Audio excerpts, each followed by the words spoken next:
En 2026, une théorie est venue tout bousculer. Voyons voir de plus près. Le modèle standard a longtemps tenu la route. Mais voilà, en 2026, les données ne correspondent plus.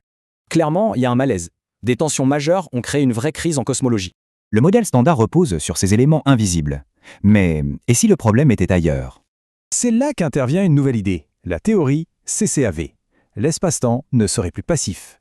Alors, le concept clé, il est assez fou.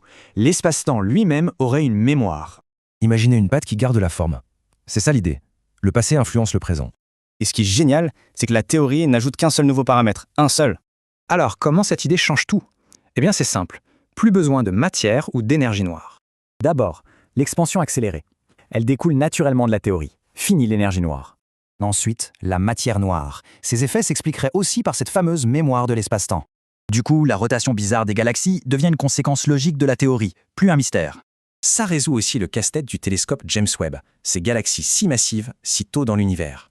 Le point crucial, c'est que ces fameuses tensions cosmiques sont quasi effacées. Ok, mais comment on prouve un truc pareil? Il y a une prédiction unique, une preuve ultime. Lorsque les ondes gravitationnelles voyagent, la mémoire de l'espace-temps devrait créer un léger décalage. Et ça, c'est un signal que l'ISA, le futur observatoire spatial, pourra détecter. C'est du concret. Maintenant, mettons les deux modèles face à face, le modèle standard contre CCAV. Le bilan est assez net. La CCAV semble régler les gros problèmes avec une seule et nouvelle idée. Cette théorie change tout. L'espace-temps n'est plus le décor, mais bien l'acteur principal.